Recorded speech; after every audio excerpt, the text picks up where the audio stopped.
through the rusted gates one chilly October evening. The air inside was thick with dust and decay.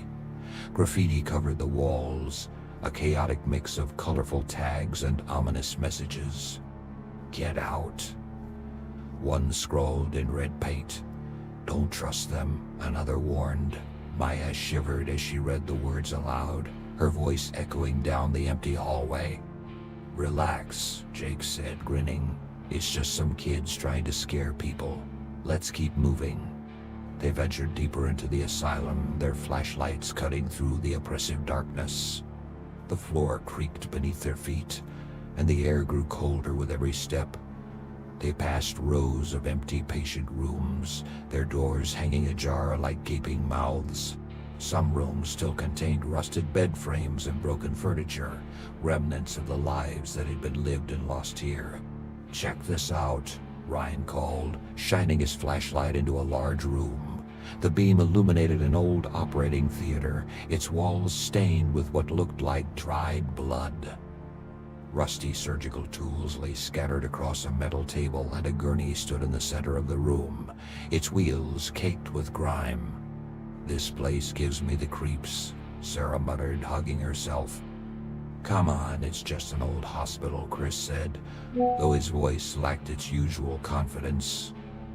He stepped into the room, his camera flashing as he documented the scene. Suddenly, the gurney moved. It rolled toward them with a loud screech, its wheels grinding against the floor. The group froze, their flashlights trained on the gurney as it came to a stop just inches from Chris. "What the hell?" Jake whispered, his voice trembling. "Someone's messing with us," Ryan said, though he didn't sound convinced. He stepped forward and grabbed the gurney, pushing it back into place. "See, it's just old and unstable." But the tension in the room didn't ease. They decided to stick together as they continued their exploration, though the atmosphere had shifted. The thrill of adventure had been replaced by a growing sense of unease. As they climbed a staircase to the second floor, they began to hear noises, footsteps echoing in the distance, faint whispers that seemed to come from nowhere, and the occasional scream that sent chills down their spines. "Did you hear that?" Mia asked, her voice barely a whisper. "Yeah," Sarah replied, her face pale. "Let's just get what we came for and get out of here." But the noises only grew louder. The footsteps sounded closer now, as if someone or something was following them. They quickened their pace, their flashlights darting wildly as they searched for an exit. Then Chris vanished. One moment he was there, walking beside Jake, and the next he was gone. They called his name, their voices echoing through the halls, but there was no response. "Maybe he went back to the car," Ryan suggested, though his tone betrayed his fear. They pressed on, but the sense of dread only deepened. Minutes later, Ryan disappeared. This time they heard a scream, a blood-curdling sound that seemed to come from all directions at once. "Something's wrong," Mia said, her voice shaking. "We need to leave, now."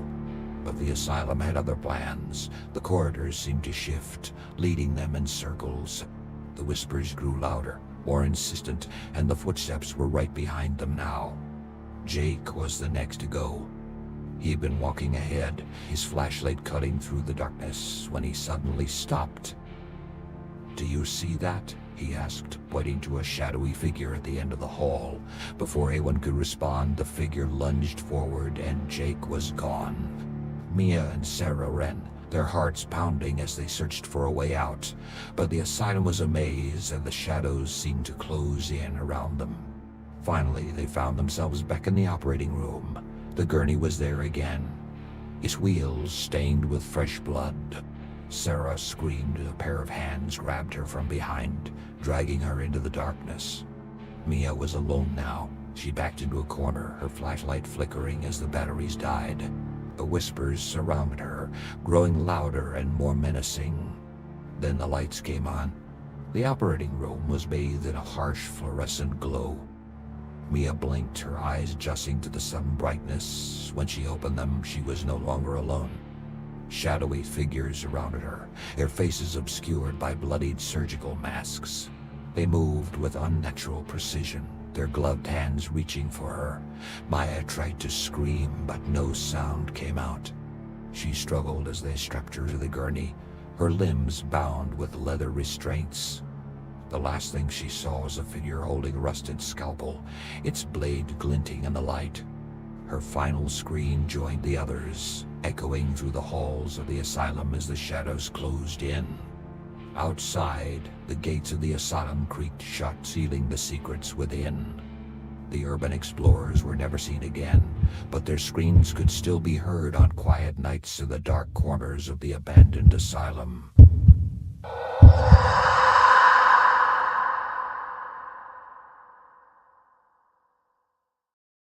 The apartment on Elm Street.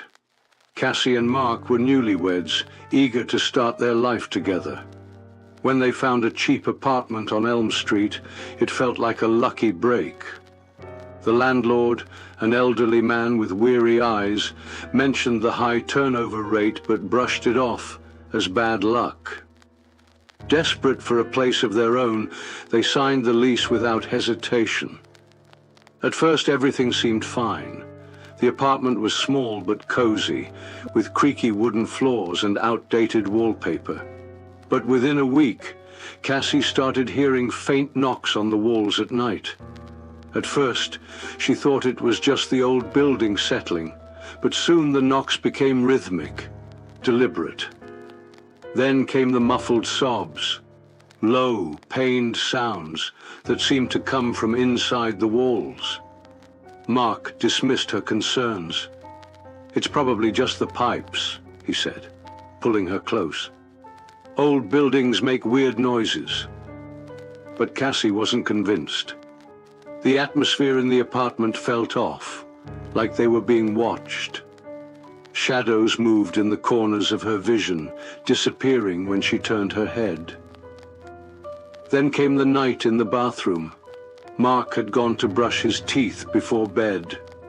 Cassie sat on the bed, scrolling through her phone, when she heard him open the mirrored cabinet above the sink.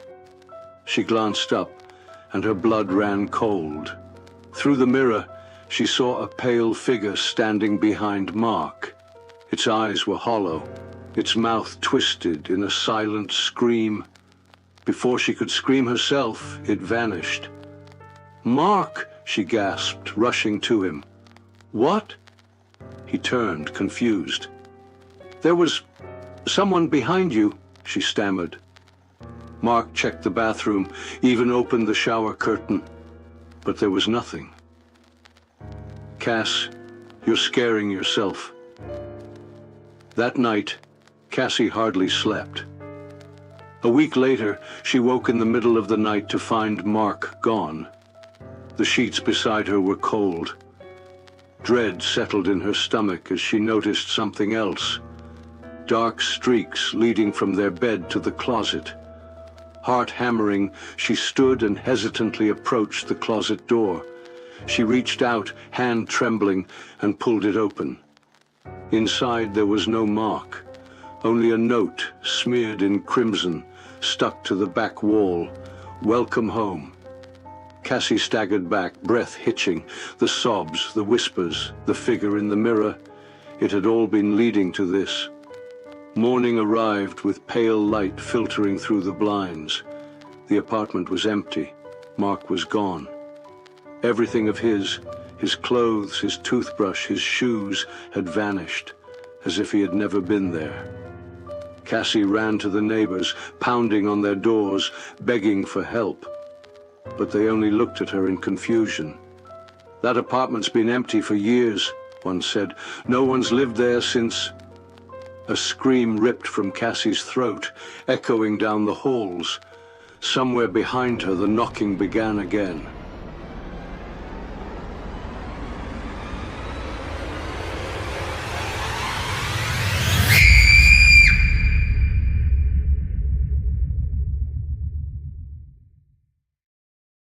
Deep in the heart of Blackmore Woods, there was a place no local dared to enter.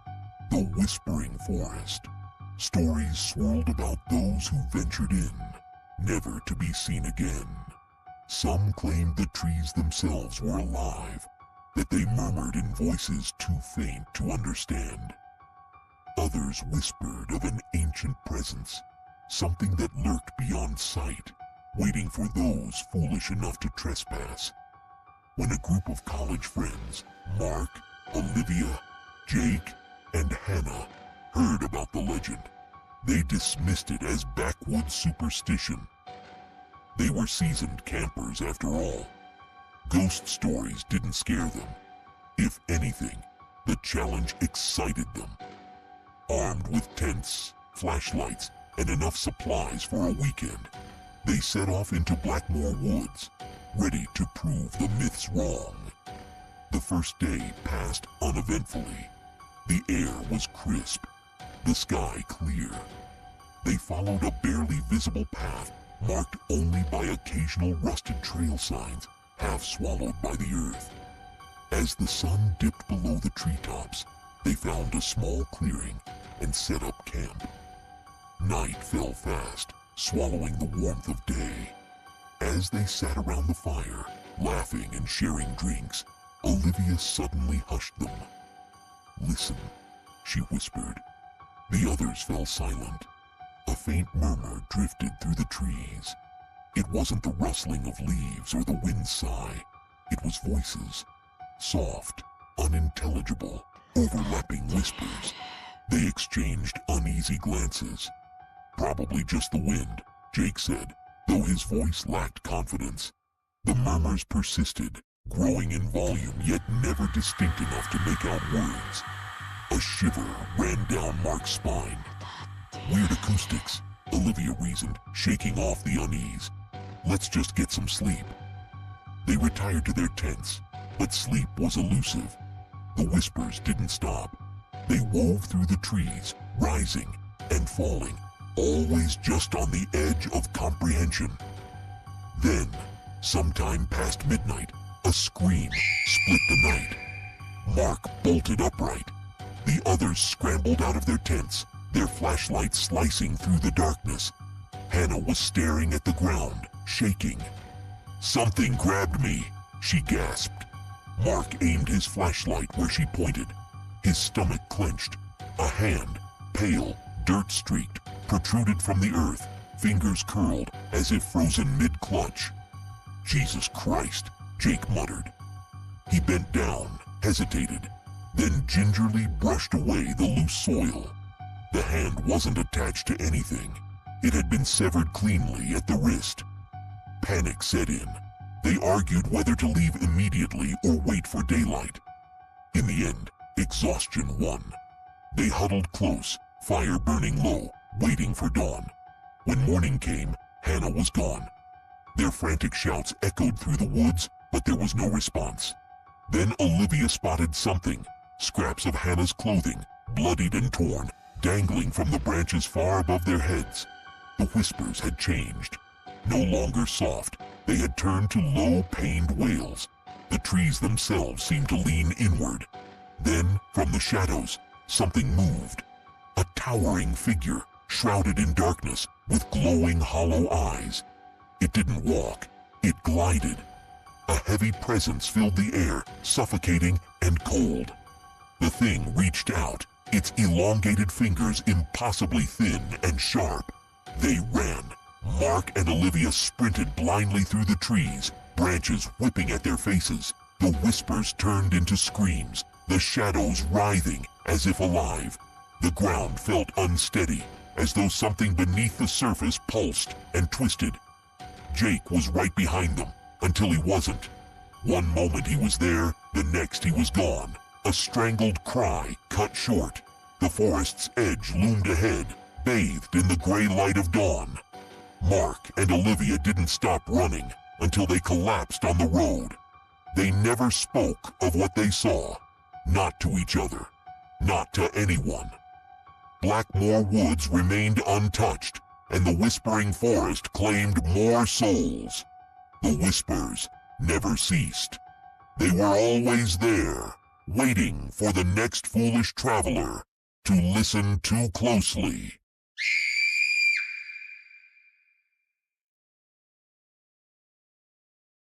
The highway stalker. The Arizona desert stretched endlessly ahead of Emily, the asphalt shimmering under the scorching sun. She was a travel vlogger, always chasing the next great adventure, and tonight she was tackling one of the most infamous highways in the state, a lonely stretch whispered about by truckers and travelers alike. They called it the Stalker's Highway. Legends told of a mysterious figure who followed drivers deep into the night, his car never slowing, never passing, just lurking in the rearview mirror until his victims simply disappeared. Emily, always skeptical of urban legends, was determined to document the entire drive for her followers. As dusk fell, the open road became eerily quiet. The occasional car had long since vanished, leaving only her and the rhythmic hum of her engine. Then she saw them, headlights in the distance growing brighter. At first, she thought nothing of it. But as the minutes passed, the car remained behind her, too close for comfort. Emily switched lanes. The car followed. She accelerated. The headlights stayed locked onto her bumper. A cold sweat broke out along her spine. Her hands gripped the wheel tighter. Then, bang! Her front tires blew out with a violent force, sending her car swerving wildly. She fought the wheel, her breath coming in ragged gasps, barely managing to keep from crashing. Finally, the car skidded to a halt on the side of the road, dust billowing into the air. Her heart pounded in her chest. The headlights stopped 100 yards behind her, motionless. Fumbling, she grabbed her phone and dialed for help. The line rang once, twice, then clicked. A voice distorted. January the call, 18, whispered, 2018. "I'm already here." A day that began like any Her other blood in Tampa, turned to Florida. ice. The sun Slowly rose she over the turned, city, her casting a breath golden hitching. glow on the streets. Standing by People her sipped their shattered coffee, window was a commuters man in a filled the mask, roads, and his employees at fingers Baytech wrapped Solutions around her arrived phone. for another routine Emily workday. screamed toward But by through the mid-morning, night. that By routine morning, would shatter the into highway was chaos. empty. This Her is car the story sat of Eric abandoned, Dawson, its doors ajar. a man who walked into Only his her broken workplace and turned camera it lay into on a the war roadside, zone. its The last morning recorded started quietly at footage showing Baytech the Solutions, blinding a approach of bustling IT headlights, firm in the then heart of static. Tampa. A week Employees later, gathered by the authorities coffee found machine, traces of chatting blood about near weekend the wreckage, plans and upcoming but no body. deadlines. But in the Emily's corner of the followers office, scoured the 34-year-old internet for Eric Dawson answers, sat alone some at his claiming desk, she had typing staged furiously the on his entire computer. ordeal for His views. co-workers had noticed But a change in then him over the strange past week. updates began He'd always been appearing on her quiet, channels. a bit Grainy, awkward, but now he disjointed seemed clips of the different, desert at night, distant, heavy breathing, angry. distorted whispers. He's been like that since One the video argument with showed Greg, headlights in the whispered Lisa, distance, one of drawing Eric's closer. co-workers, to a Another colleague. cut to a Won't even figure talk to standing anyone. at the edge of the road. Eric Mask Dawson has barely been with the visible company in the for about darkness. 3 years now. Final upload was He only started as a 5 junior words, coder and made his typed way into up the to senior video coder in description. record time, I am but still watching recently you. a series of setbacks with the project he has been working on puts him in the crosshairs babysitter's from his nightmare. superiors. Lisa As had they always desperately been look for a practical fall girl. guy, At with his jaw 19, she clenched, his prided eyes herself focused on on her the ability screen. to stay Across calm the under room, pressure, Greg a trait Thompson, that made her a Eric's sought-after boss, babysitter strode in their past small without so town. much as a glance in his But nothing direction. could have prepared This her for tension the hadn't night come she out of agreed to nowhere. watch Just Emma, 1 week a earlier, quiet, Eric and Greg had a wide-eyed heated argument in 6-year-old Greg's office. in the affluent but 1 eerily week earlier, isolated neighborhood of Desperately Blackthorn look for Hollow. a fall guy. The house was With a his jaw sprawling clenched, his Victorian eyes mansion, focused on the its screen. Gothic Across the architecture looming room, Greg ominously Thompson, against the Eric's darkening boss, sky. strode past The without parents, so much as a Mr. and glance in Mrs. his Harrington, direction. were a This cold tension but hadn't come out of polite nowhere. couple who Just seemed 1 more week interested earlier, in their Eric and Greg evening had a plans heated argument than in in Greg's their office. daughter. Emma's 1 a week sweet earlier, girl, Mrs. Harrington Greg Thompson said, slammed as a she folder onto his adjusted her desk. pearl necklace. "You're done, Eric. She's HR just is already processing your imaginative. termination." She has an Eric invisible stood friend frozen, named his face Mr. pale. Grill. Don't mind "You're making her a if she mistake," talks he to said, him. his voice Lisa low nodded, and steady. brushing off the comment. Greg shook his head. Kids had "Save it. imaginary friends all You've the been a time. liability for months." She dealt with far For a moment, worse. Eric said nothing. Tantrums, picky eaters, Then, his and eyes the blazing, occasional broken he leaned vase. forward. "You'll How bad regret could it this," be? he muttered before The first storming out of few the hours office. were No uneventful. one took him seriously Emma at the was time. shy but polite, Just another quietly disgruntled coloring employee in her blowing off room steam. while Lisa But scrolled Eric through wasn't her just phone angry. He was downstairs. planning.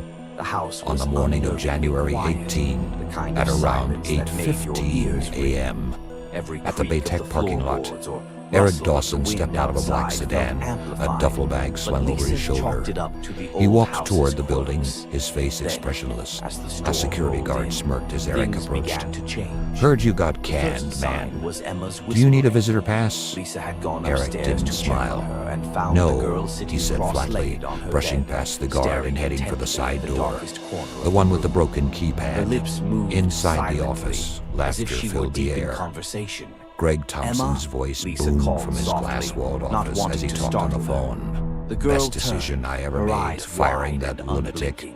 The glass "She's shattered. here," she whispered, Greg slumped her voice forward, barely blood audible pooling over on the his growing desk. rumble of Screams thunder. erupted as employees Lisa dove for frowned. cover.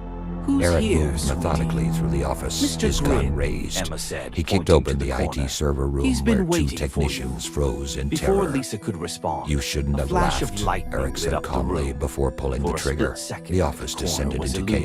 illuminated, and Lisa's Employees blood scrambled under turned to desks, ice. their phones There, buzzing with standing frantic in the calls to shadows, was a 911 tall, and gaunt texts figure with to a loved grotesquely ones. wide grin Lisa crouched stretching beneath her across its desk, face. typed a message Its to eyes were 911. hollow, He's its here. limbs unnaturally Eric long, shooting everyone. and its head tilted at an Before she could hit impossible send, angle. Eric's Then shadow the light loomed over faded, her.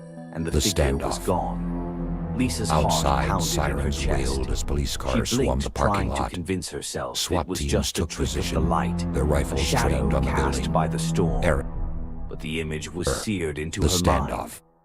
"Emma," she said, her voice trembling, Her, "let's go the downstairs, standoff. okay?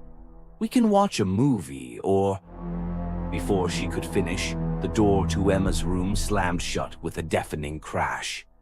Lisa jumped, her breath catching in her throat. She grabbed the doorknob, but it wouldn't budge. "Emma, stay close to me," she said, trying to keep the panic out of her voice. But when she turned around, the girl was gone. "Emma," Lisa called, her voice rising. "Emma, where are you?" The room was empty. The window was closed, the closet was bare, and there was no sign of the little girl. Lisa's mind raced. She had to find her. She had to get out of this house. She threw her weight against the door, and after several tries, it finally gave way. The hallway was dark, the only light coming from the occasional flash of lightning outside. Lisa grabbed her phone and turned on the flashlight, her hands shaking so badly she could barely hold it steady. "Emma," she shouted, her voice echoing through the empty house. "Emma, answer me." There was no response. Lisa searched every room on the second floor, her fear growing with Outside, each passing sirens second. wailed as police The cars house swarmed the seemed to parking stretch lot. on forever. SWAT The teams walls took closing position, in around her. their rifles trained She on the could hear building. faint whispers, though she couldn't tell where they Loomed were over her. coming from. The They sounded like Emma's voice, but distorted, as if coming from far away. Finally, she reached the first floor. The living room was eerily silent, the grandfather clock in the corner ticking loudly. Lisa's Her. flashlight beam swept The across the standoff. room, and something caught Outside, her eye. sirens wailed as It was police Emma's cars doll, swarmed the parking lot. lying face up on the floor. Lisa approached it cautiously, her stomach churning. The doll was one of those old-fashioned porcelain ones, with a delicate lace dress and glassy blue eyes. But as Lisa got closer, she realized something was wrong. The eyes weren't glass, they were human. Lisa stumbled back, a scream caught in her throat. The doll's head turned slowly, its painted smile widening into a grotesque grin. Its eyes, real, bloodshot, and full of malice, locked onto hers. "Lisa," a voice whispered, soft and childlike, but dripping with malice. She turned and ran, her flashlight beam bouncing wildly as she sprinted through the house. The whispers grew louder, more insistent, coming from all around her. She burst into the kitchen, her breath coming in ragged gasps, and fumbled with the back door. It was locked. She tried the windows, but they wouldn't budge.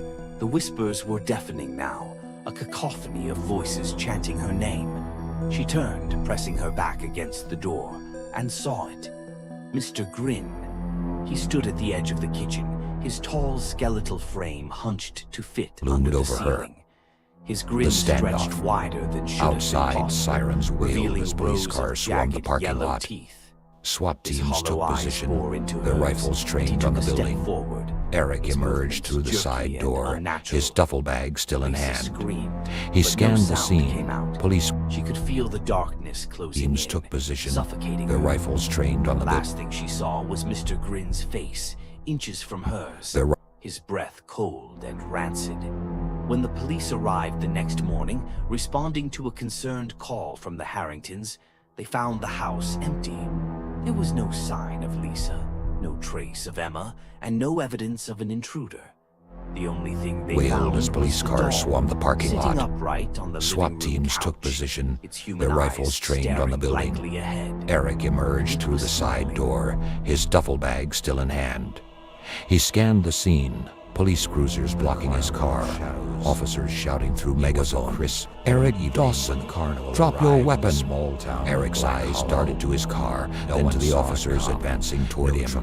He backed against a concrete pillar. His breathing was labored. In that moment, a flashback filled his mind. The night before the attack, Eric decided to send one final message in his manifesto. The words are transformed. Phones. Eric Dawson, drop your weapon. Eric's eyes darted to his car, then to the officers advancing toward him. He backed against a concrete pillar. His breathing was labored. In that moment, a flashback filled his mind. The night before the attack, Eric decided to send one final message in his manifesto. The words are chilling. They called me weak, invisible, but today they'll see me. A list of names appears below. Greg Thompson, Lisa Marlowe, Ryan Cole. Each name is crossed out in red. Back to the parking lot. Eric reached into his pocket and pulled out a faded family photo, a portrait of him as a child standing beside his father. Should have listened, Dad, he whispered. Then, before the officers could react, Eric raised the gun to his temple. The sound echoed through the parking lot. A crow cawed in the distance. The camera tilts up to the Florida sun, now obscured by dark clouds. The aftermath. In the days that followed, investigators pieced together the chilling truth. At Tampa Police Headquarters, Detective Roaches reviewed Eric's manifesto. He planned this for months, Rawls said grimly. Even mapped the security blind spots. They'll regret making me invisible. Meanwhile, the community struggled to make sense of the tragedy. At a vigil outside Baytech, grieving families gathered beneath a banner that read Baytech Strongman. Lisa, her face streaked with tears, spoke to a reporter. He He never said a word to me or to any of us, she said, her voice breaking. How could we know? 3 lives taken, banished to the carnival, a community shattered, and one question remains: when silence screams, will we listen? This tragedy serves as a stark reminder. Workplace violence is preventable. Report warning signs. Seek help, because sometimes the quiet ones are the ones who need to be heard the most. If you or someone you know is struggling, don't wait. Reach out, speak up. Together we can prevent stories like this from happening again. If this video resonated with you, please give it a thumbs up and share it with someone who needs to hear this message. Let's start a conversation in the comments below. What do you think could have been done differently? How can we better support those who feel invisible? Don't forget to subscribe and hit the notification bell for more thought-provoking stories, because awareness is the first step toward change. Thank you for watching, and remember, your voice matters. Dr. Horrorcraft out. He found himself drawn to the Ferris wheel. Its lights pulsed faintly, casting an otherworldly glow. The operator, a gaunt man with sunken cheeks and a too-wide smile, gestured for him to step into one of the gondolas.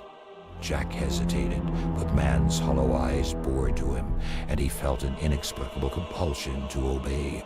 The gondola creaked as he sat down, and the ride began to move. As he ascended, Jack looked down at the carnival below. The tents and rides stretched out in every direction, far larger than they had seen from the outside, and then he saw them, the crowd. Dozens, maybe hundreds of people standing perfectly still, their faces tilted upward, staring directly at him. Their eyes were blank, their expressions frozen. Jack's heart pounded as the gondola reached the top. He gripped the bar in front of him, his knuckles white. When he looked down again, the crowd was gone. The carnival was empty once more.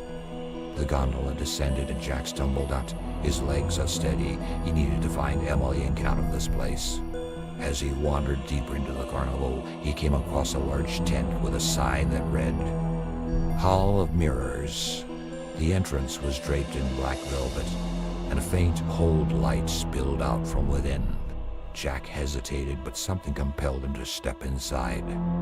The Hall of Mirrors was a labyrinth of glass, each reflection warped and twisted. His own image stared back at him, distorted and grotesque, but as he moved deeper, he noticed something strange. The reflections didn't match his movements. They lagged behind or moved independently, their eyes tracking him with a predatory gleam. His breath quickened as he turned a corner and came face to face with a mirror that showed his reflection perfectly except for the fact that it was smiling. "You're one of us now," the reflection said, its voice a chilling echo of his own. Jack stumbled back, but the reflection stepped forward, its hand pressing against the glass. The surface rippled like water, and the reflection stepped out, its grin widening. Jack tried to scream, but no sound came out. The reflection, no, the thing reached for him, its fingers cold and unyielding. He felt himself being pulled into the mirror, his body dissolving into shadow. The last thing he saw was the carnival, its lights burning brighter than ever, as the thing that wore his face walked out into the night. The next morning, the carnival was gone. The town square was empty, save for a single ticket lying on the ground. It read, "Thank you for visiting the Carnival of Shadows. We'll see you again soon."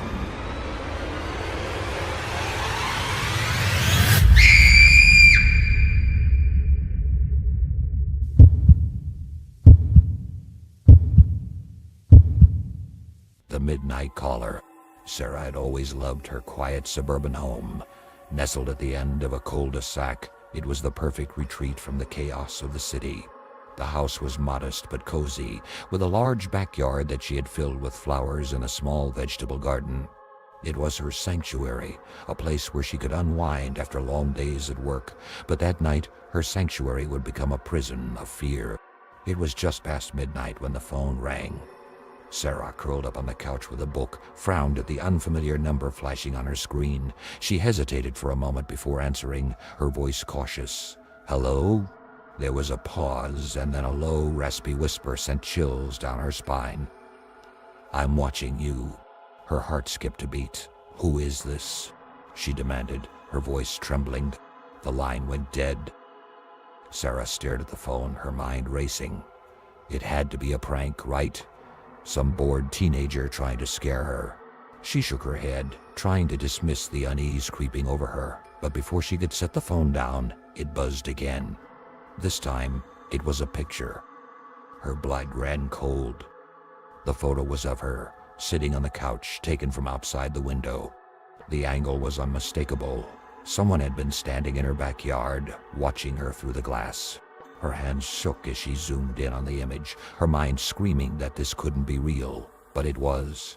The details were too clear, too precise. Panic surged through her veins. She leapt off the couch and rushed to the window, yanking the curtains shut. Her breath came in short, ragged gasps as she fumbled with her phone, dialing 911. The operator's calm voice was a small comfort as Sarah stammered out what had happened. "Stay on the line with me, ma'am," the operator said. "Help is on the way." Sarah nodded, though no one could see her. She clutched the phone tightly, her eyes darting around the room. Every shadow seemed to move, every creak of the house felt like a threat. She backed into the corner of the room, her back pressed against the wall as if it could protect her. Then came the crash. It was deafening, a sound that shattered the fragile illusion of safety. Sarah screamed, dropping the phone as she spun toward the noise. It had come from the kitchen, her kitchen. Her heart pounded in her chest as she stared down the dark hallway, her mind screaming at her to run, to hide, to do anything but stand there. But she couldn't move. The silence that followed was worse than the crash. It was heavy, oppressive, like the air itself was holding its breath. Sarah's eyes darted to the phone on the floor. The screen was still lit, the call still connected. She crouched down slowly, her hand trembling as she reached for it. "Hello," she whispered into the phone. "Are you still there?" There was no response. The line was dead. Sarah's breath hitched. She could hear the faint sound of sirens in the distance, but they felt impossibly far away. She needed to get out of the house. Now. Now. She grabbed her keys from the table and bolted for the front door, her hands shaking so badly she could barely fit the key into the lock. But the door wouldn't open. She twisted the knob, yanked at it, but it was stuck. Or locked. Or something. She couldn't tell. Her mind was a whirlwind of fear and confusion. She turned back toward the house, her eyes scanning the room for another way out. The windows. She could break a window and climb out. But as she turned, she froze. The words were scrawled across the wall in jagged, dripping letters. "Too late." Sarah's scream caught in her throat. She stumbled backward, her back hitting the door. Her eyes darted around the room, searching for the source of the threat, but there was nothing. No one. Just the words taunting her. The sirens were closer now, but they weren't close enough. She could hear footsteps, slow, deliberate footsteps coming from the kitchen. Her kitchen. Her mind screamed at her to move, to do something, but her body was frozen in place. The footsteps stopped. And then, a voice. Soft, almost gentle. Sarah. She didn't want to turn around. She didn't want to see, but she couldn't help it. Her body moved against her will, her head turning slowly toward the sound. There, in the shadows of the hallway, stood a figure. Its face was obscured, hidden in the darkness, but she could feel its eyes on her, watching her, just like the voice on the phone had said. "Who are you?" she whispered, her voice barely audible. The figure didn't answer. It just stood there, motionless, as if waiting for something. Sarah's mind raced, trying to make sense of what was happening. But there was no sense to be made. This was a nightmare, and she was trapped in it. The sirens were right outside now. She could hear the crunch of tires on gravel, the slamming of car doors. Help was here. But as the figure stepped forward, into the light, Sarah realized it was already too late. The last thing she saw was its smile. When the police arrived, they found the house eerily quiet. The front door was unlocked, swinging open on its hinges. Inside, the living room was in disarray, the curtains torn from the windows, the furniture overturned. But there was no sign of Sarah. Her phone lay on the floor, still recording. The video showed nothing but darkness, but the audio was clear. Her panicked breathing, the crash from the kitchen, her screams. And then, just before the recording cut off, a single word whispered in a voice that wasn't hers. "Goodbye." On the wall, the words "too late" had been smeared in blood, as if someone had tried to wipe them away. But they were still visible, a grim reminder of what had happened. Sarah was never found. The police searched the house, the neighborhood, the surrounding woods, but there was no trace of her. It was as if she had vanished into thin air. But the calls didn't stop. Every night, at exactly midnight, someone would receive a call from an unknown number. The voice on the other end would whisper the same chilling words, "I'm watching you." And then, just like Sarah, they would disappear. The midnight caller had claimed another victim. And no one knew who would be next. Please beware of unknown numbers calling at midnight, because the next victim could be you. The Vanishing Train. The city of Black Hollow was a place of shadows and secrets, a labyrinth of narrow streets and flickering streetlights that seemed to hold their breath as night fell. It was a town where people kept their heads down and their doors locked, where whispers of the unknown lingered in the air like a thick fog. And at the heart of those whispers was the legend of the Vanishing Train. The train, known only as Line 13, was a relic of a bygone era, its rusted tracks cutting through the outskirts of the city like a scar. It ran only at night, its schedule erratic and its purpose unclear. Those who dared to board it were never seen again. Some said it was a ghost train, a spectral apparition that carried its passengers to the afterlife. Others claimed it was a government experiment gone wrong, a machine that transcended time and space. But no one knew for sure. The only thing certain was that Line 13 was a one-way ticket to oblivion. Max Carter, a journalist with a penchant for the macabre, had heard the stories. He'd spent years chasing urban legends, but none had ever captured his imagination like the vanishing train. It was the perfect story, mysterious, terrifying, and utterly unexplainable. And so, on a cold, moonless night, he found himself standing on the platform of Black Hollow Station, clutching a ticket for Line 13. The station was deserted, the air thick with the scent of damp concrete and rust. The flickering overhead lights cast long, jagged shadows that seemed to dance and twist as if alive. Max checked his watch. 11:58 p.m., the train was due any minute. He glanced around, half expecting to see other passengers, but the platform was empty. The only sound was the distant hum of the city, a low, mournful drone that seemed to echo in the stillness. And then he heard it, a low, rumbling growl that grew louder with each passing second. The ground beneath his feet began to tremble, and a cold wind swept through the station, carrying with it the faint scent of burning coal. Max turned to see the train emerging from the darkness, its headlight cutting through the night like a blade. It was an ancient locomotive, its blackened steel body pockmarked with rust and decay. The windows were dark, their glass cracked and clouded with grime. The train slowed to a stop with a hiss of steam, its doors creaking open like the jaws of some great beast. Max hesitated. Every instinct screamed at him to turn back, to run as far away as he could. But the journalist in him, the part that thrived on danger and discovery, pushed him forward. He stepped onto the train, the doors slamming shut behind him with a finality that sent a shiver down his spine. The interior of the train was dimly lit, the air thick with the scent of mildew and something else, something metallic, like blood. The seats were empty, their cracked leather upholstery stained and torn. The only sound was the rhythmic clatter of the wheels on the tracks and the low hum of the train's engine. Max moved cautiously down the aisle, his footsteps echoing in the silence. He felt as though he were being watched, though there was no one else in sight. And then he saw the conductor. The man stood at the far end of the car, his back to Max. He was tall and thin, his uniform hanging loosely on his frame. His head was bowed, his hands clasped behind his back. Max cleared his throat, but the conductor didn't move. He approached slowly, his heart pounding in his chest. "Excuse me," Max said, his voice trembling. "Where is this train headed?" The conductor didn't respond. He remained perfectly still, his silence more unnerving than any words could have been. Max reached out to tap him on the shoulder, but as his fingers brushed the fabric of the conductor's uniform, the man turned. Max stumbled back, his breath catching in his throat. The conductor's face was pale and gaunt, his eyes sunken and lifeless. His lips were twisted into a grotesque smile, his teeth yellowed and jagged. But it wasn't his appearance that terrified Max, it was the way he moved. His body seemed to jerk and twitch as though controlled by some unseen force. His head tilted to one side, his neck cracking audibly.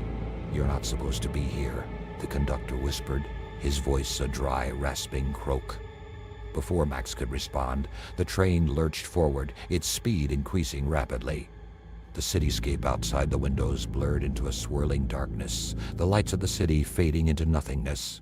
Max gripped the back of a seat to steady himself, his knuckles white. He turned to the conductor, but the man was gone, vanished as though he had never been there. And then he saw the passenger. The man was seated across the aisle, his head bowed, his hands resting on his knees. He was dressed in a tattered suit, his skin pale and waxy. Max approached cautiously, his heart pounding. "Excuse me," he said, his voice barely above a whisper. "Do you know where this train is going?" The man didn't respond. Max reached out to touch his shoulder, but as his fingers made contact, the man's head snapped up. Max screamed. The man's face was a mask of terror, his eyes wide and bloodshot, his mouth open in a silent scream. And then, before Max's eyes, the man began to disintegrate. His skin cracked and flaked away, turning to dust that scattered in the air. His clothes followed, dissolving into nothingness. Within seconds, all that remained was an empty seat and a fine layer of ash. Max stumbled back, his mind reeling. He turned and ran down the aisle, desperate to find an exit, but the train seemed to stretch on forever, its endless rows of seats disappearing into the darkness. The conductor's words echoed in his mind. "You're not supposed to be here." The train continued to accelerate, the darkness outside the windows now absolute. Max felt a growing sense of dread, a certainty that he was no longer in the world he knew. He reached the end of the car and yanked open the door, only to find another identical car ahead. He ran through it, then another and another, but there was no end in sight. And then he saw her. A woman stood at the far end of the car, her back to him. She was dressed in a flowing white gown, her hair long and dark. Max froze, his breath catching in his throat. The woman turned slowly, her movements graceful and deliberate. Her face was beautiful, but there was something wrong, something inhuman. Her eyes were black, her lips curled into a cruel smile. "You shouldn't have come," she said, her voice a haunting melody. "This train isn't for the living." Max turned and ran, his heart pounding in his chest. He could hear her laughter echoing behind him, a sound that seemed to come from all directions at once. He reached the end of the car and threw open the door, only to find himself face to face with the conductor. The man's grotesque smile widened, his eyes gleaming with malice. "You can't escape," he whispered. "The train has chosen you." Max tried to push past him, but the conductor's hand shot out, gripping his arm with a strength that belied his frail appearance. Max struggled, but it was no use. The conductor's grip was like iron, his fingers digging into Max's flesh. And then suddenly, the train lurched to a stop. The doors flew open, and Max was thrown out into the cold night air. He landed hard on the ground, the wind knocked out of him. He looked up to see the train speeding away into the darkness, its lights fading into nothingness. Max lay there for what felt like hours, his body trembling with fear and exhaustion. When he finally found the strength to stand, he realized he was in the middle of a vast, empty field. The sky above was clear, the stars shining brightly. He reached into his pocket and pulled out the train ticket, his hands shaking. The date on the ticket was 50 years in the past. Max's mind raced as he tried to make sense of what had happened. He had no memory of how he had gotten to the field, no idea where he was. The only thing he knew for certain was that he had been on the vanishing train and that he had somehow escaped. But as he began to walk, he noticed something strange. The landscape around him was familiar but wrong. The trees were twisted and gnarled, their branches reaching out like skeletal fingers. The air was thick with the scent of decay, and the ground beneath his feet was soft and spongy, as though it were made of rotting flesh. He dreaded the thought of what was about to happen. As he turned around, he saw it, emerging from the distant darkness like a specter. The damn train was back again. The doors creaked open, and the conductor stepped out, his grotesque smile wider than ever. "You can't escape," he whispered. "The train always comes back." Max turned and ran, but it was no use. The train was a part of him now, a curse that would follow him wherever he went. He could feel its presence in the air, in the ground beneath his feet, in the very fabric of his being. And as the train's whistle echoed through the night, Max realized the terrible truth. He was no longer among the living. He was a passenger on the vanishing train, doomed to ride its endless tracks for all eternity. The train sped away into the darkness, its lights fading into nothingness, and in the silence that followed, Max's screams echoed through the night, a haunting reminder of the fate that awaited those who dared to board the vanishing train. The town of shadows. Max woke to the sound of dripping water. His head throbbed and his body felt heavy as though he had been asleep for days. He opened his eyes and found himself lying on a cold stone floor. The air was damp and musty, and the walls were lined with moss and lichen. He was in some kind of underground chamber, the ceiling low and the space cramped. He sat up slowly, his mind racing. The last thing he remembered was the train, the conductor, and the woman in the white gown. How had he ended up here? And where was here? And was here? The chamber was dimly lit by a single flickering torch mounted on the wall. The light cast long, jagged shadows that seemed to dance and twist as if alive. Max stood, his legs shaky, and moved toward the torch. As he approached, he noticed something carved into the wall, a series of strange symbols and markings, similar to those on the door he had seen in the house. He reached out to touch the symbols, but as his fingers made contact, the torch flickered and went out, plunging the chamber into darkness. Max froze, his heart pounding in his chest. He could hear something moving in the darkness, a low, guttural growl that sent chills down his spine. And then the torch flared back to life, revealing a figure standing in the corner of the chamber. It was the woman in the white gown, her black eyes gleaming in the dim light. "You can't escape," she whispered, her voice a haunting melody. "The train has chosen you." Max turned and ran, his footsteps echoing in the narrow chamber. He could hear the woman's laughter behind him, a sound that seemed to come from all directions at once. He reached the end of the chamber and found a narrow staircase leading upward. He climbed it as fast as he could, his heart pounding in his chest. The staircase led to a small, dimly lit room. The walls were lined with shelves, each one filled with strange, ancient artifacts, dusty books, rusted tools, and jars filled with unidentifiable substances. In the center of the room was a large wooden table, its surface covered in more of the strange symbols and markings. And then he saw it, a map. It was old and tattered, its edges frayed and its surface covered in a fine layer of dust. Max brushed the dust away and studied the map. It depicted a network of tunnels and chambers, all leading to a single point, a large circular room labeled the Heart.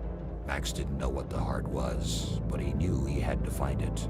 It was the only clue he had, the only way to escape this nightmare.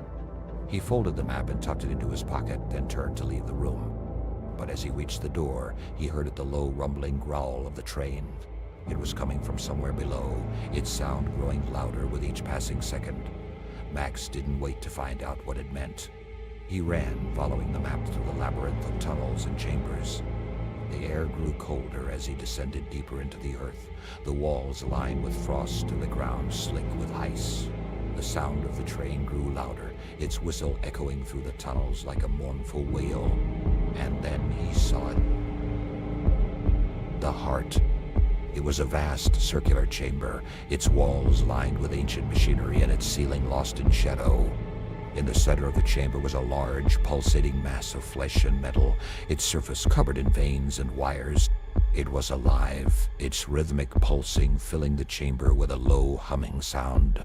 Max approached cautiously, his heart pounding in his chest. He didn't know what the Heart was, but he knew it was the source of the train's power, the thing that kept it running. If he could destroy it, maybe he could escape. But as he reached for the Heart, he felt a cold hand on his shoulder. He turned to see the woman in the white gown, her black eyes gleaming with malice. "You can't destroy it," she whispered. "The Heart is eternal." Max struggled, but the woman's grip was like iron. She leaned in close, her breath hot and rancid against his face. "You're not supposed to be here," she said. "The train has chosen you."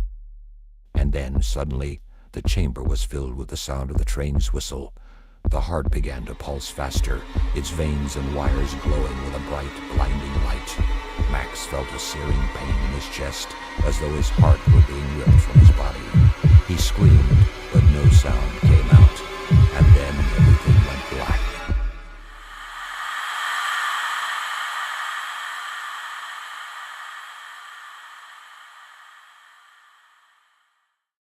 The Eternal Passenger. Max woke to the sound of the train's whistle. He was back on line 13, seated in one of the cracked leather seats. The train was moving, its speed increasing rapidly. The cityscape outside the windows blurred into a swirling darkness, the lights of the city fading into nothingness. He looked around, his mind reeling. The train was empty, its interior dimly lit and filled with the scent of mildew and blood. The only sound was the rhythmic clatter of the wheels on the tracks and the low hum of the train's engine. And then he saw the conductor. The man stood at the far end of the car, his back to Max. He was tall and thin, his uniform hanging loosely on his frame. His head was bowed, his hands clasped behind his back. Max approached slowly, his heart pounding in his chest. "Where are we going?" Max asked, his voice trembling. The conductor didn't respond. He remained perfectly still, his silence more unnerving than any words could have been. Max reached out to tap him on the shoulder, but as his fingers brushed the fabric of the conductor's uniform, the man turned. Max stumbled back, his breath catching in his throat. The conductor's face was pale and gaunt, his eyes sunken and lifeless. His lips were twisted into a grotesque smile, his teeth yellowed and jagged. "You can't escape," the conductor whispered. "The train always comes back." Max turned and ran, but it was no use. The train was a part of him now, a curse that would follow him wherever he went. He could feel its presence in the air, in the ground beneath his feet, in the very fabric of his being. And as the train's whistle echoed through the night, Max realized the terrible truth. He was no longer among the living. He was a passenger on the vanishing train, doomed to ride its endless tracks for all eternity. The train sped away into the darkness, its lights fading into nothingness. And in the silence that followed, Max's screams echoed through the night, a haunting reminder of the fate that awaited those who dared to board the vanishing train.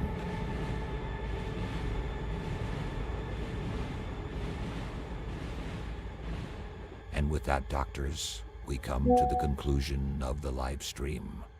I hope you liked the content. Leave me a comment below. Tell me which one was your favorite story and what type of stories I should do more of. I'm planning to be back live soon. Until then, take good care of yourselves so we can gather here for more bone-chilling stories and scares. Yours truly, Dr. Horror Craft.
Yeah.